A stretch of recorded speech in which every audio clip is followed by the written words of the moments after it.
Good afternoon, everyone, and the subcommittee will come to order. Chairman Wenstrup has a scheduling conflict and apologizes for not being able to join us today. I'm also pleased that we were still able to reschedule this important hearing following the snowstorm that caused us to postpone it last month. The subject of today's hearing is the Loan Guarantee Service of the Department of Veterans. The major mission of this service is the administration of the VA Home Loan Program. This benefit was originally authorized by the Service Members Readjustment Act of 1944 and has provided over 22 million loans to veterans since its inception. While the Home Loan Program is a wonderful benefit that helps veterans achieve their piece of the American dream, it is also a win-win for taxpayers. Unlike most other VA benefits programs, the Home Loan Program operates as a partnership between the VA and the private mortgage industry. It's because of this partnership and the VA's high underwriting standards that VA-backed loans consistently have one of the lowest foreclosure and delinquency rates in the country.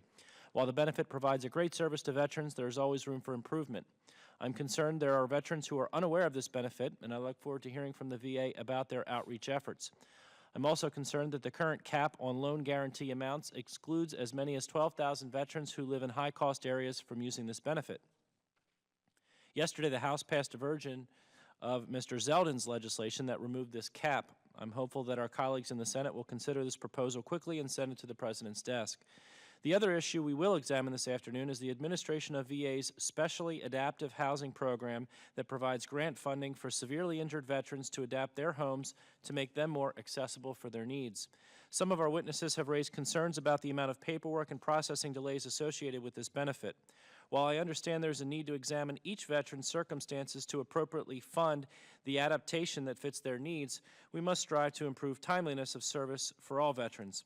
Finally, I would like to commend Mr. Frueh and the staff of VA's Home Loan Guarantee Service for their dedication and their willingness to work with the members and staff of this subcommittee. They truly represent the model for positive interactions with Congress, and I wish other parts of the department would take a page out of their playbook. With that, it gives me great pleasure to recognize Mr. Takano for any opening remarks he may have. Thank you, Mr. Chairman. The VA's Home Loan Guarantee Program leverages the non-government world of realtors, lenders, builders, and servicers with veterans who want to buy a home. Because the government protects lenders from loss on these loans, and because of the safeguards built into the law barring lenders from entering into loans that are risky, more VA loans go to closing than any other product in the industry. Veterans are able to find the homes they want and get into them with a minimum of time and hassle, clearly a win-win for all involved. Today's hearing is a check-in on this popular program as well as on the Specially Adapted Housing Program, which helps service-connected disabled veterans build or adapt homes so they can live with greater ease after being catastrophically injured. The Specially Adapted Housing Program has seen an increase of 65% since fiscal year 2013. Today, we will hear how VA's improvements in outreach and customer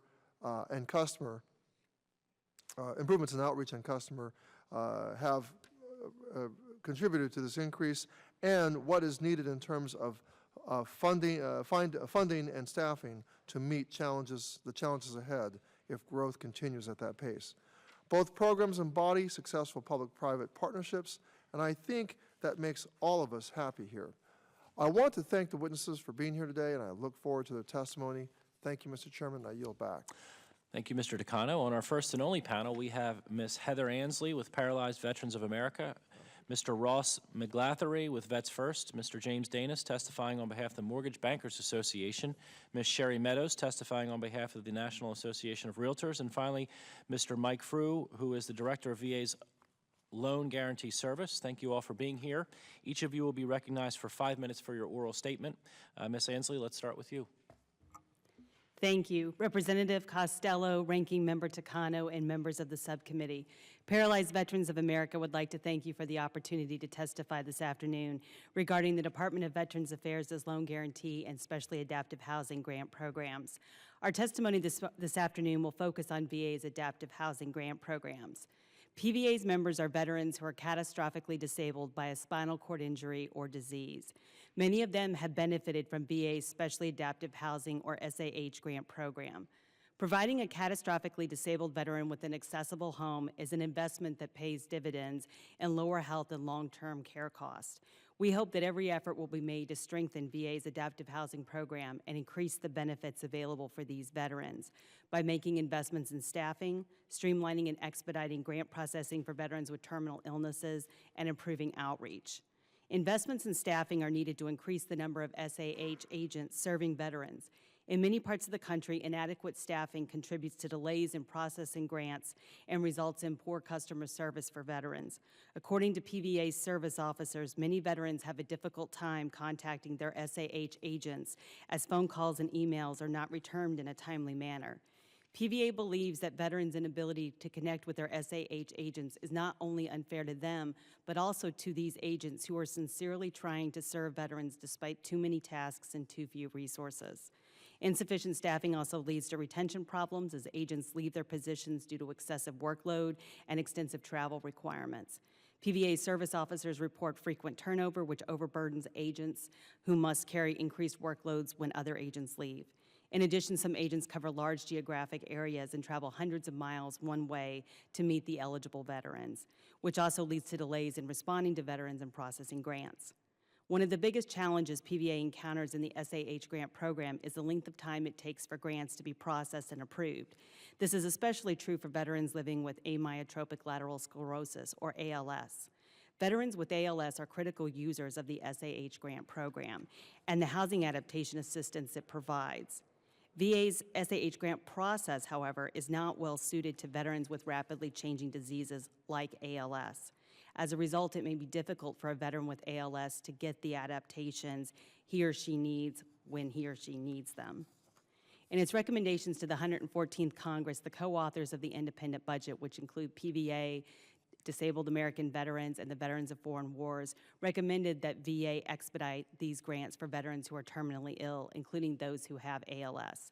This includes encouraging the use of waivers to prevent adaptations that are unneeded due to the veteran's level of disability. Ultimately, the SAH grant program must be flexible enough to assist veterans who have relatively static disabilities such as spinal cord injuries and those who have rapidly changing diseases such as ALS. Delays in processing grants for veterans with diseases such as ALS can also prevent these veterans' families from accessing the mortgage protection that is available through the VA's Veterans Mortgage Life Insurance, or VMLI program. The VMLI program is designed to provide a mortgage insurance option for veterans who otherwise would not be able to seek such coverage. Coverage begins when an eligible veteran receives final approval of the grant. VMLI must be available to these veterans earlier in the grant process.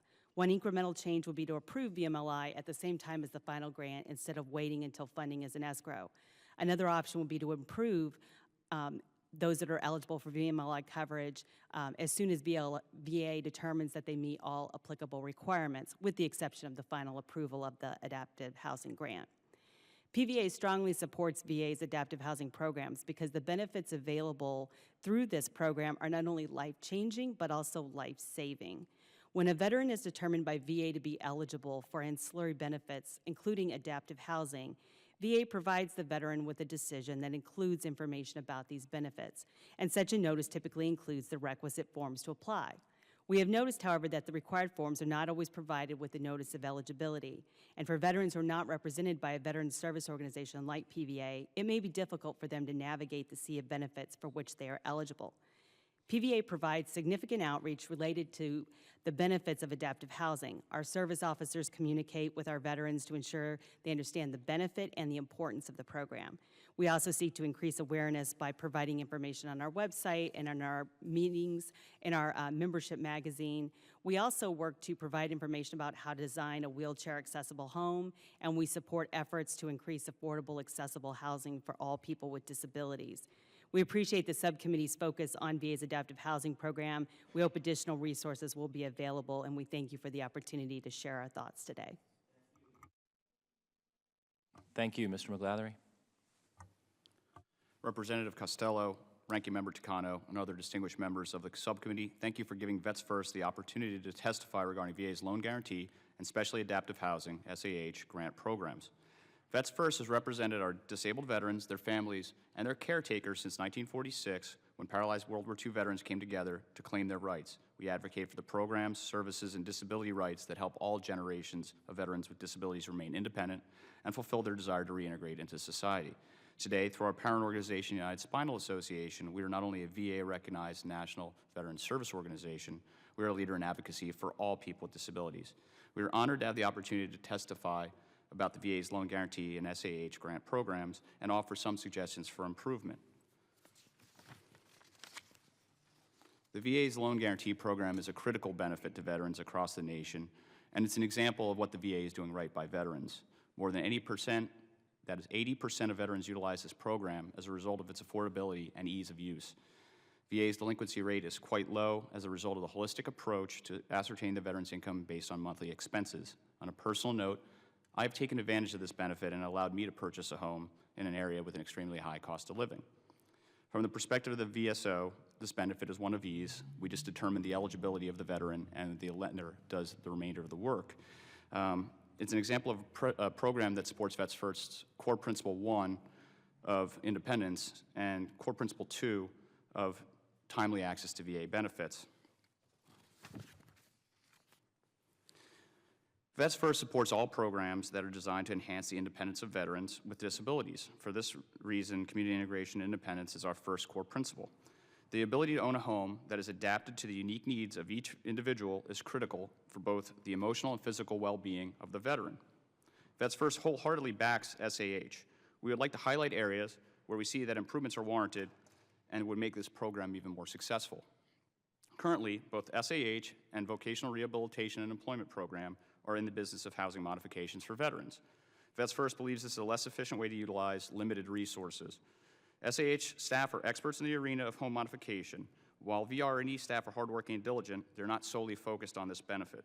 Additionally, as you know from a prior hearing, VR&E staff are currently overworked with large caseloads supporting vocational rehabilitation. By taking home modification off their portfolio, VR&E would be able to focus on their area of expertise. In the last few years, SAH has seen an increase in approved grants. The addition of VR&E's caseload would add to that growing number. For this reason, VetsFirst would like to emphasize its desire to see that SAH is fully funded and staffed to support this upward trend, and would like to see that commensurate with any addition of the VR&E caseload. VetsFirst does not advocate removing VR&E from the process altogether. If a veteran is getting vocational rehabilitation in conjunction with home modifications, VetsFirst recommends a three-way dialogue amongst the veterans, SAH, and VR&E personnel. Currently, SAH gives the veterans the chance to choose which contractor to use for home modification. VR&E does not. We recommend shifting VR&E's home modification to SAH. Giving the veteran the choice of contractor is important on several levels. It allows the veteran to have the independence they would seek, and it allows them to quickly address any problems or complaints with the intent of not having to bring in a third party to settle the dispute. With regard to grant money that's funded, VetsFirst is concerned that the benefit is not large enough amount. SAH has been indexed based on inflation. However, we're concerned that the baseline was too low. Currently, the maximum amount of a grant is just under $74,000. Often, that money, and the veteran is often without money, the veteran is forced to make choices as to what to modify and what not, or pay the remainder out of pocket. Another point of concern is the amount of the grant is not based on the cost of living, rather standard across the board. Anyone who's lived in the Washington, D.C. metro area is aware the cost of living here, for instance, is a lot higher than in Boise, Idaho, for example. The last point I have to make about SAH, based on feedback from my VSOs and our online help desk, Ask VetsFirst, is that the SAH process takes longer than desired. This should not be seen as a criticism of the individual SAH staff members as they work in the local community. It's a way to identify an opportunity to find a solution for rapid response.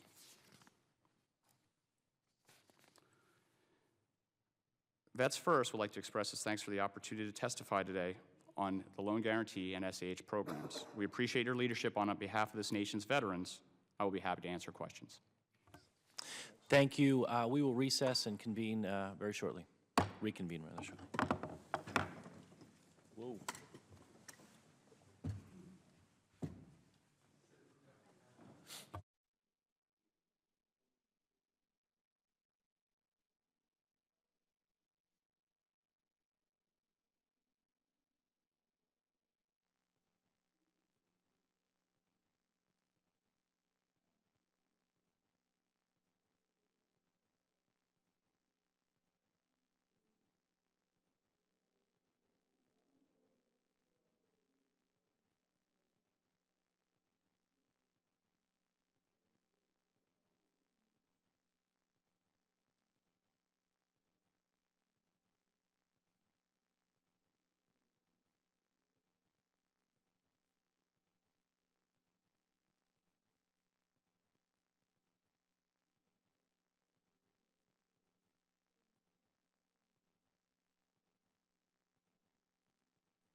call the hearing back to order and recognize Mr. Danis on behalf of the Mortgage Bankers Association. Chairman Costello and members of the subcommittee, thank you for the opportunity to testify this afternoon on VA's Home Loan Guarantee Program. I've been in the mortgage business for 23 years and have worked with the VA Home Loan Guarantee Program the entire time. My company, Residential Mortgage Corporation, is an independent mortgage lender located in Fayetteville, North Carolina. Approximately 70% of the loans we issue are VA loans. In North Carolina, with our large military population centered around Fort Bragg, loans guaranteed by VA are an important part of our market. In fact, their use is steadily increasing. In the latest fiscal year alone, more than 14,000 VA purchase loans were originated in our state, up 13% from 2014. For many reasons, I'm a staunch advocate of the VA Home Loan Guarantee Program. You see, the homes my parents purchased and where my siblings and I were raised were bought with VA loans. In keeping with our family tradition of military service, I served my country, and my first home was financed with the VA loan. Much like our company, MBA has been a consistent supporter of the VA Home Loan Guarantee Program. Our industry is united in the belief that the VA remains an important and viable program for veterans and active duty military personnel. Providing 100% LTV loans is a tremendous benefit to our veterans who have dedicated their lives to serving our country and is crucial in military communities. But as credit markets have tightened and loan underwriting has become stricter, finding low down payment mortgages has become increasingly difficult. Despite most VA borrowers not having skin in the game, VA loans have continued to outperform their counterparts. In fact, the VA portfolio has been able to sustain production and weather the turbulent market, largely due to its historically conservative underwriting standards, which includes a residual income test. VA mortgages have always been fully documented and fully underwritten loans and owner-occupied properties. That's why they continue to perform so well today. Additionally, the borrowers who use the VA program are as diverse as the entire U.S. population. According to VA's 2015 annual benefits report, African Americans comprise 10.6% of VA loans, American Indian and Alaskan Natives 8.3%, Hispanics 7.8%, and Asian and Pacific Islanders 2.6%. In our written testimony, MBA offers a number of policy recommendations for improving VA programs. Chief among them, we urge the VA to issue a final qualified mortgage rule that establishes clear, bright lines for VA lending. And once the rule is issued, we hope that they will permit an appropriate implementation period so that smaller lenders like our company have the time we need to test our systems and ensure we are in full compliance. MBA also calls on Congress to reauthorize the extended foreclosure protections afforded to active duty military by the Service Members Civil Relief Act, or SCRA. During the financial crisis, SCRA's foreclosure moratorium for active duty military members was extended from 3 years to a year. Unfortunately, that important consumer protection lapsed at the end of last year. In our view, it should be extended immediately and ultimately made permanent. I want to conclude my testimony by commending VA and its excellent staff for the collaborative approach they take to policymaking, as well as their overall emphasis on maintaining open lines of communication with our industry. We are grateful for our strong partnership and look forward to continuing to work together on the issues I've outlined here today. Once again, I want to thank you for holding this hearing and shining a spotlight on the importance of this vital path to home ownership. We look forward to working with you to help our members of our military, past and present, achieve the American dream. Thank you, Mr. Danis. Ms. Meadows, testifying on behalf of the National Association of Realtors. Welcome. Good afternoon. I have been a realtor in North Central Florida for 33 years. I serve in a volunteer position as the 2016 Vice President of the National Association of Realtors and represent its more than 1 million members working in all aspects of real estate. The National Association of Realtors is a strong supporter of housing opportunities for veterans. According to the U.S. Census, there were 19.3 million veterans in the United States in 2014 and 15, and 1 in 5 home buyers was a veteran or active duty service member, according to our NAR survey. In 2015, the homeownership rate was 76% for veterans, more than 12 points above the national average. The Department of Veteran Affairs Home Loan Guarantee Program serves a large population and has been doing it well for over 70 years, including in the aftermath of the recent recession. VA's strong yet flexible underwriting allows veterans the ability to purchase a home of their own without depleting their savings. More than 82% of veterans utilize the zero down payment option provided by the VA. Despite this, VA's delinquency rates are very low, comparable even to today's tight conventional lending. Despite all the talk about the skin in the game, loans with appropriate underwriting, especially VA's use of the residual income test and zero down payment, can successfully balance risk and provide sustainable home ownership. A realtor in Atlanta once told me the story of a veteran who lost his job, and as a result, his home during the Great Recession. When he found a new job, he moved with his family to Atlanta. He worked to rebuild his credit and was able to use his VA guarantee to buy a home for his family just 2 years after being out of work and down on his luck. This would have been impossible without the VA. VA also protects their borrowers. Extensive counseling and active negotiating helps veterans who run into financial difficulty.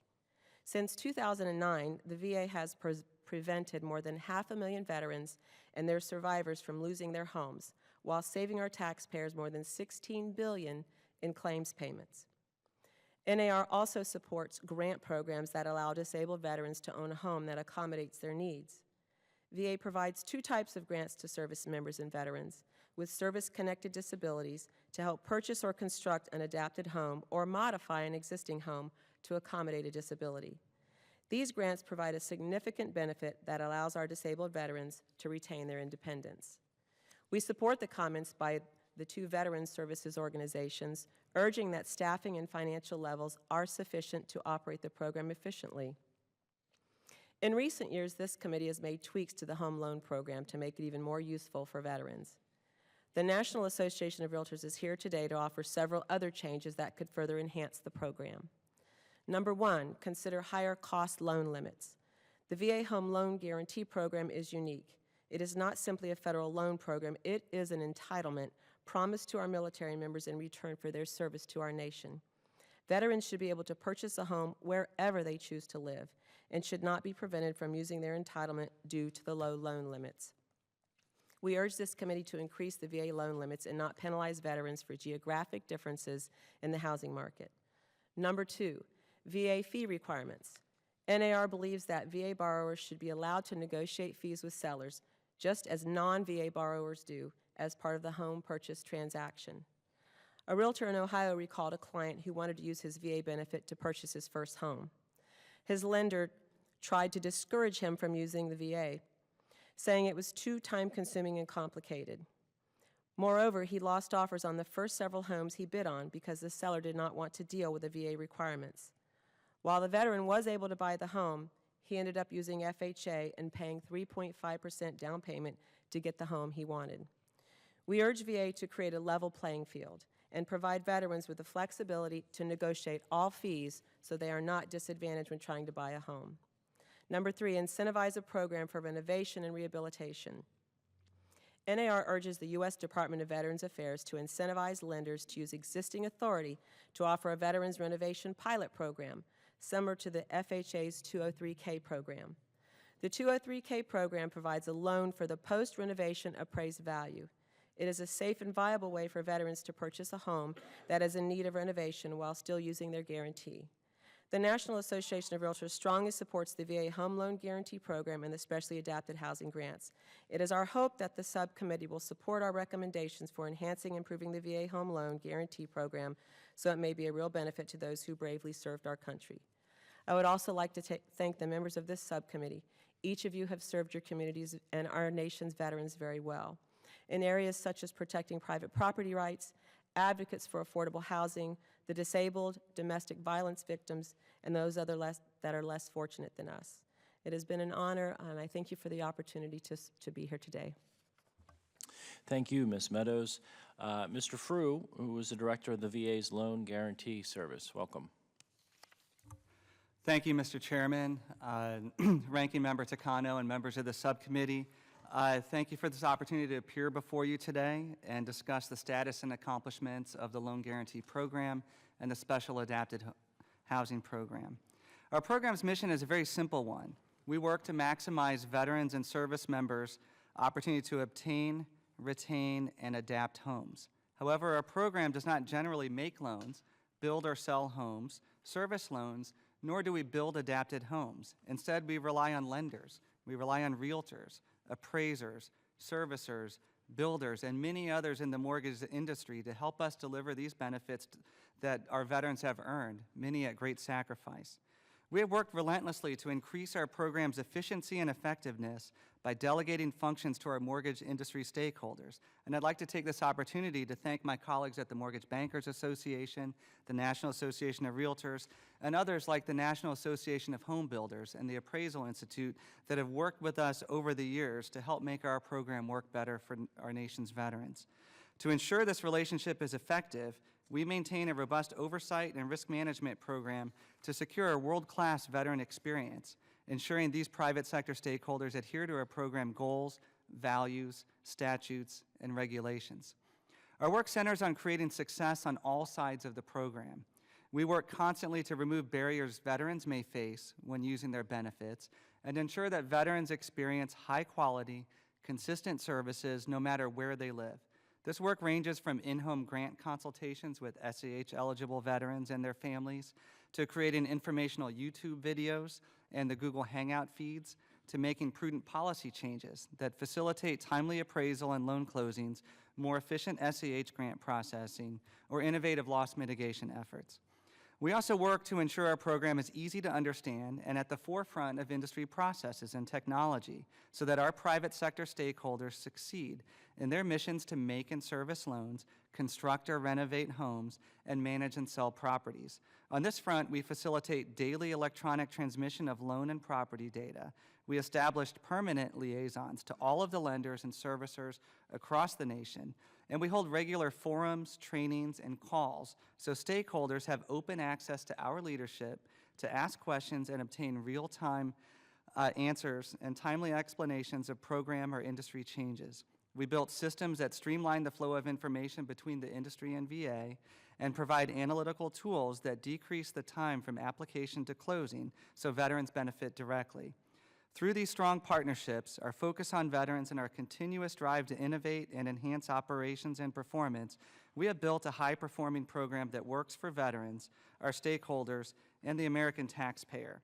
We've seen tremendous results from our efforts in removing barriers and enabling access for the past few years.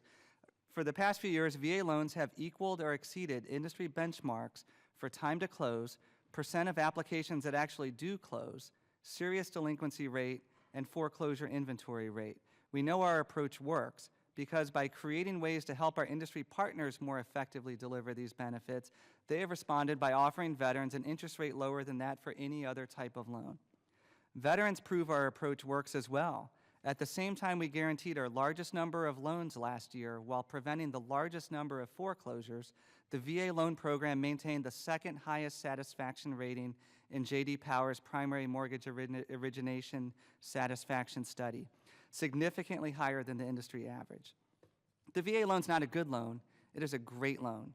VA loans are viewed by lenders as safe and viable, and viewed by veterans as an important financial benefit that helps them obtain a home for their families. Additionally, the work we've done to streamline policies and procedures in the SAH program have enabled us to process a record number of grants for veterans who want to live independently in their own homes. We've done some amazing things over the past few years, but could we do better? Of course we could. We can always do better, and no matter how successful we've been, we're always looking forward to see how we can make the program successful for veterans a decade from now. To that end, we're focusing on a number of initiatives that will empower veterans with information and access to innovative, effective, high-quality products and services. We've made incredible progress in our ability to manage, market, and sell foreclosed properties, and we've been able to increase our return on sale to almost 90%, while decreasing our time in inventory to under 120 days. We created a Federal Housing Agency task force where FHA, USDA, VA, and others meet regularly to talk about best practices in the mortgage industry. And we're happy to report that USDA thought our processes were so good that they asked us to start managing and marketing their REO properties. And in the past 3 months, we've already made inroads in selling their properties, and they look to save about $10 million a year by using our processes.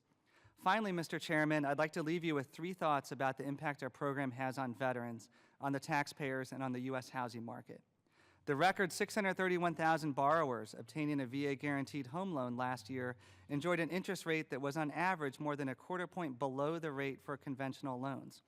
In addition to the longstanding no down payment feature of VA loans, because they require no mortgage insurance premiums, those 631,000 borrowers saved over $40 billion in their mortgage payments for the life of their loans. Even here in DC, that's serious money.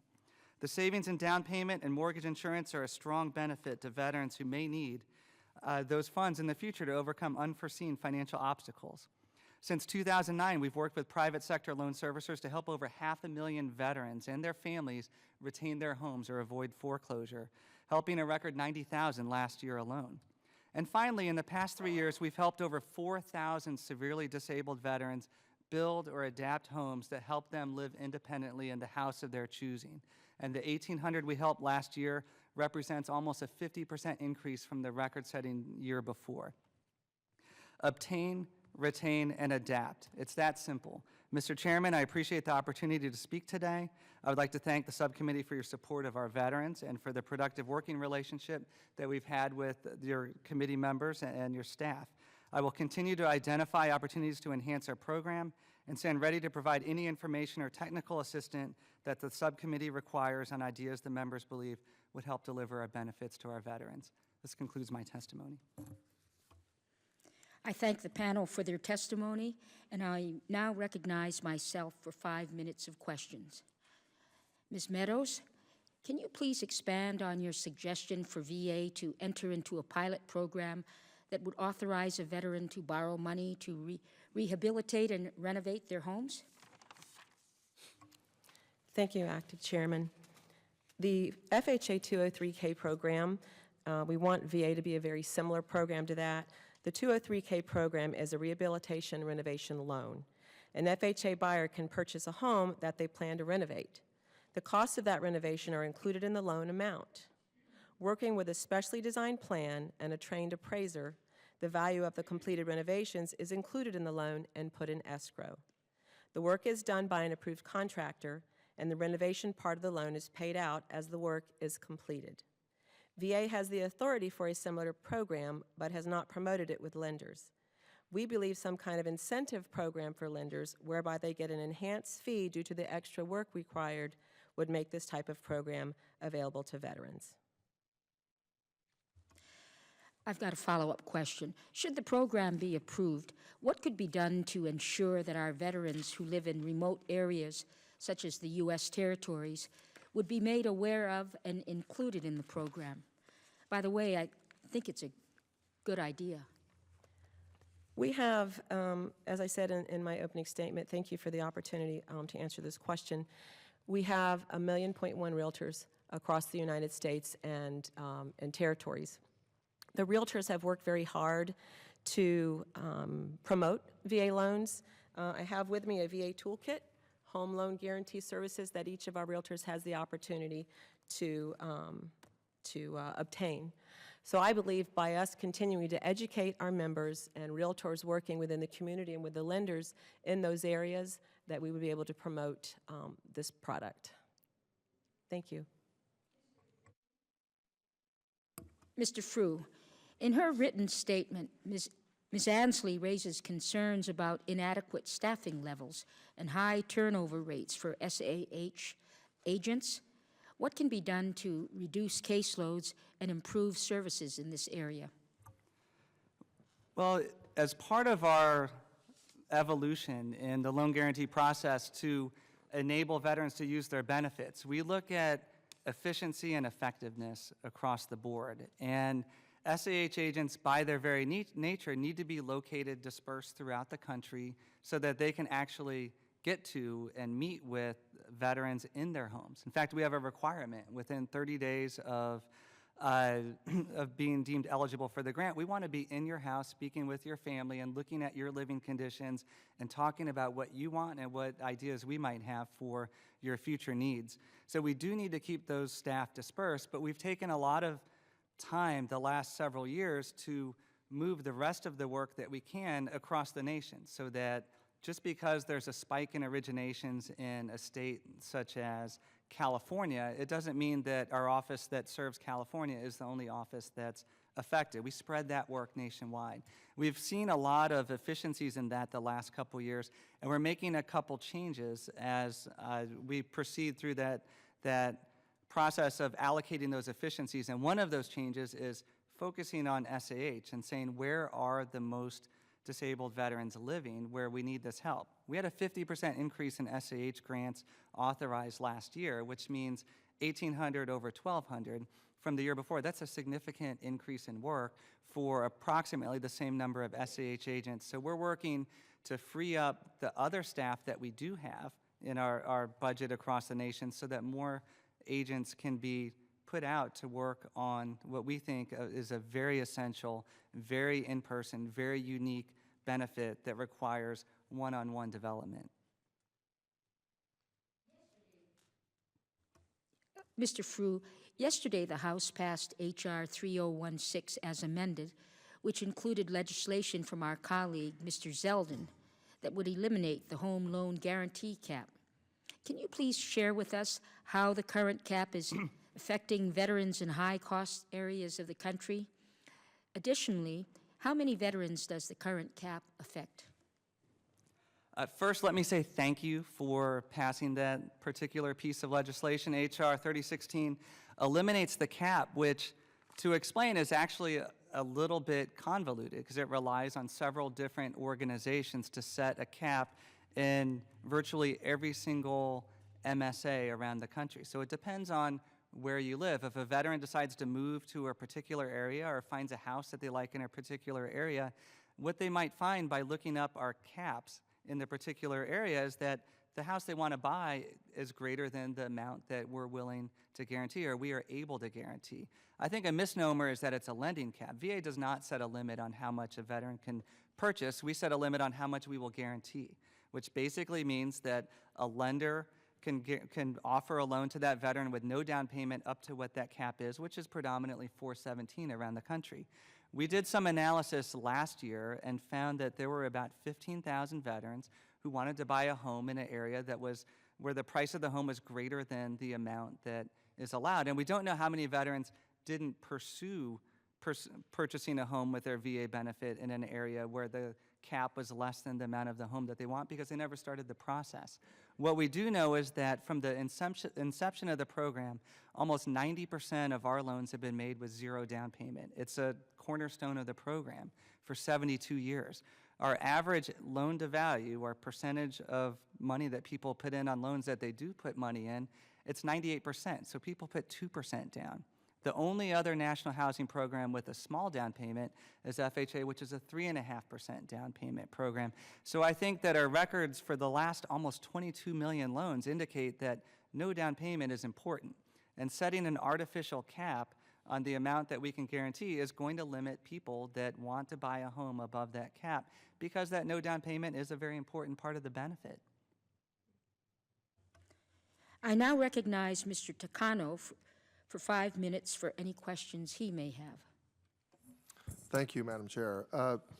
Ms. Meadows, we recently had a field hearing on veterans homelessness in my district, and one of the witnesses was someone who worked on the VA loan guarantee or the advising and educating veterans about the benefit, and I think they also work with Realtors, but he said something that I vaguely recall. I may not have it correct, but I recall him saying that often Realtors may have, not a vindictive or a malicious bias against directing veterans toward the benefit, but that there are maybe easier ways to get the veteran into a home, and so often they may not mention the benefit to them, even though that benefit may be advantageous. And that similarly, sellers, may not wish to go. I want to kind of understand what that's about, if you know what I'm talking about. So there is a misconception among lenders as well as realtors, and they discourage veterans from using the VA benefit because of that. You mentioned homelessness, and when I was the 2014 president of Florida Realtors, we, as a leadership team, traveled around the state to our 140,000 members to raise awareness on homelessness, to bring a face to the invisible homeless, and I believe we helped eliminate homelessness in many communities. Of the 500,000 homeless in the United States, 8% of them are veterans. We have 40,000 homeless veterans, so that is an issue that NAR is looking at. It is one of our objectives this year to try to decrease homelessness, and especially among our vets. I was just speaking with a few of my colleagues earlier, and in my office, what I have learned in working with the VA loans is that it's just a misperception. And I taught 20 of my agents yesterday that the first question that we should ask as a realtor when we have a buyer approach us is, number one, have you served? Have you served in the military? Because if they have, we want to thank them for their service. But number two, we need to tell them about the VA Guaranty funding program. The toolkit explains a lot of things, and I believe that realtors, we just need to educate them, and we can overcome this misconception of the VA process being difficult. As well as, I believe if we are able to negotiate the closing fees in the transaction, and we raise those limits, because those individuals want to live in areas where their family is from. And I wrote some numbers down earlier. You were asking earlier the prices around the United States. And the average price around the United States is $222,700. But when you move into areas like San Jose, California, it's $940,000. Areas like San Francisco, it's $781,600. So the higher loan limits or removing the cap are absolutely necessary. Thank you for your question. Yeah, just so I could follow up. So you did hear about the legislation by Mr. Zeldin that did pass, and I'm happy that we've addressed the loan limit issue, and I'm hopeful that the Senate will pass similar language so we can make it law and actually make this happen. But help me understand, what is the misconception? If you could just that the VA process is clunky, that appraisers come in with low appraisals, that there are repairs that need to be made to the property in protecting the vet. And when you have an investor come in with cash and you have somebody with a VA loan, the seller tends to believe in the misconceptions of this being a clunky process, and they're going to take the cash deal over somebody having to go get VA financing, because those fees that the seller has to pay in the closing pay a part in what their net proceeds will be in the transaction. So is that beyond a misconception? I mean, it sounds like, the idea that cash is king, is very real. So, it's not that maybe the realtors are under a misconception. It's maybe that they're looking for a quicker transaction, right? And so if the veteran has some other way, so I did recall that I had a conversation with a realtor about the appraiser coming in, the cost of that appraiser. So are there elements of the process which sort of burden the veteran who wants to go through the VA program? And I want to know how we can fix it, because I want to make sure that veterans are able to use if there's advantages, I want the veterans to have that advantage. I think being able to negotiate those fees, you have the termite inspection fee, the escrow closing fee, the tax service fee, the document recording fee, attorney's fees, brokerage fees, postage and delivery charges. These are fees that a veteran cannot pay. So if they were able to negotiate that into the contract, I believe that you would see a more level playing field for the veteran. Well, so it's not just a misconception. There's some real things that we need to address, and realtors aren't behaving, in an irrational manner. And I thank you for the spirit and attitude that you brought to Florida, but that caught my attention, and I want to work with the industry and the VA and looking how we can incentivize realtors to use the program. Thank you. Thank you. Well, Mr. Frueh, would you like to there's comment the center guy, too. on the fees? Yes, actually, and several things that you brought up. One is a overall misperception that I call my father's VA. You know, the way that VA operated before is really what's living in a lot of realtors' minds and others in the industry, bankers and others that say it takes a long time. And that's what we've been working to address very, very directly the last several years, is to survey the landscape and say, what is taking the most time that we control at VA and moving it out of the way.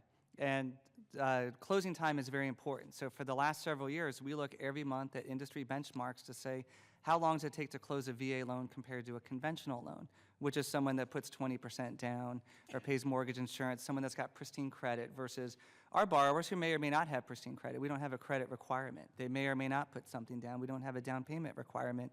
We try to compare ourselves to the best of the best, and we've been at industry standard closing times around 47 days, 49 days for most of the year. As of December, the last time I saw, we were about 2 days slower than the average conventional loan in the industry, which to me is 2 days of opportunity that we can get back. But for the last several years, we have been dead even. So we look at things like appraisal turn times. How quickly can we work our appraisal process from order to receipt? And we track that very diligently, and we know that at 8.5 days on average for each of our 600,000 appraisals last year, we're pretty much on par with industry. However, there's another 5 days of notice of value issuance, which is 5 days that we can control. And we have provided tools that this year we anticipate will drive down that 5 days to 1 day or less. And then we'll be at a 4-day better than what we were today in the process. So we are continually looking at what we can do to take little steps out of the way that VA controls to make the process more efficient. I did note that 74% of loans started as a VA loan actually closed last year, which is the highest rate in the industry. Conventional loans was only 72%. So our loans, if a veteran wants to use their benefit, they have a greater likelihood of actually getting the home that they want and completing that transaction than if they use any other type of mortgage or than anyone else that tries to use the mortgage.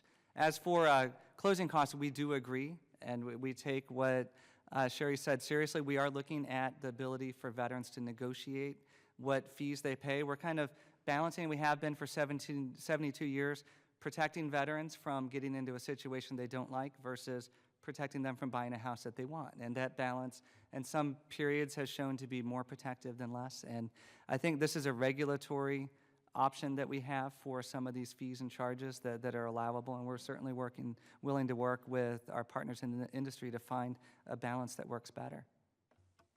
I now recognize Ms. Rice for 5 minutes for any questions she may have. Thank you. So I just want to add, New York has got to be up there in terms of housing prices, right? I mean, I don't know how they compare to California, but I can't believe they're not as high, because this is a perennial complaint that I hear about from our veteran community. I have one question, and it really is a question that every meeting we have with the VA, every hearing we have, the question is, and we just did a roundtable out in my district last week. How is it, so there's 40,000 homeless veterans. You mentioned some of the ways that you try to reach out to make them aware, whether it's upon separation or when they're still active duty. We've got to be able to do this better. I mean, one of the great failures, I think, of our government is we let too many veterans fall through the cracks, whether it's for mental health care, physical health care, V's benefits, GI benefits. So is there a plan that you have more than just, well, we're going to do these pamphlets that, where are they going to get them? How are they going to, do you understand what I'm saying? How do we reach more veterans? Well, that's a very, very important question to ask, and I can address some of it. And we actually have a department at VA called the Ending Veteran Homelessness, which is focused 100% on combining all of VA's resources that could help in the homeless arena and reach out with the private sector and other public sector entities to address the needs in various entities, because, you know, as real estate is all about location, location, location, homeless veterans are in pockets in different areas, and we have to reach them where they are. You know, one thing that we did as an organization last month, VA had their point-in-time count, and in about 40 communities around the nation, VA employees and local representatives from all different constituencies went out to count the homeless and to meet with the homeless and to talk to them about services that they could avail right then. They could find out whether these are homeless veterans or non-veterans, what we can do to help them. And those are things that we do repeatedly to find out how big is the problem. Because 40,000 veterans is a number that's out, but there's different numbers on different days in different communities. So we're trying to continually address it. In the loan guarantee program, we deal with a single benefit, the home loan benefit. And one thing that we focused on a lot in the last 9 years is how do we stop a veteran who's already in financial distress from progressing down towards foreclosure. And what we've seen in the last 9 years is we put together a formula working with servicers around the country, working with Mortgage Bankers Association and others. We found a way to avoid foreclosure more than any other major loan product out there. And what we've started thinking about it more as we're not just avoiding foreclosure, we're helping prevent homelessness by keeping a family in a home, by not allowing one more family or one more veteran or one more member of a community to not have a roof over their head. So to that end, we work with our Ending Veteran Homeless group, and when we have a veteran that's in default and a foreclosure date is set, we communicate that with them to say, here's a potential for homeless. We need to conduct outreach to this family now and see, do they have opportunities for housing afterwards? Not every deed in lieu of foreclosure or every short sale or every foreclosure leads to homelessness, but we do take it very seriously, and we call this at risk for homelessness. And we identify a veteran family as at risk, and we communicate with that process. But for everything else that VA is doing, I would have to put you in touch with our EVH group, the Indian Veteran Homelessness Group. I think it's one of our great moral failures as a country that we have even one homeless or jobless veteran. And I applaud all of you for doing your part to reduce that number of homeless veterans. So thank you. I yield back my time. Thank you all for your testimony and questions, and I thank the witnesses for taking time out of their busy schedules to be here. Finally, I ask unanimous consent that all members... Madam Chair, no, I just want to ask one more. Mr. Danis, is it? Yes, sir. You look like you wanted to say something earlier, and I just wanted to give you a chance to say it. I did, and thank you. As far as the misconception with the question that you asked earlier, I have to agree with most of what Ms. Meadows says. Most of my business is done in North Carolina, which is veteran heavy, of course. But I also work in other states that do not have a military presence. And I've come up against the same issues that Ms. Meadows has talked about, whereas realtors or homeowners in that area are being discouraged from using their VA benefits.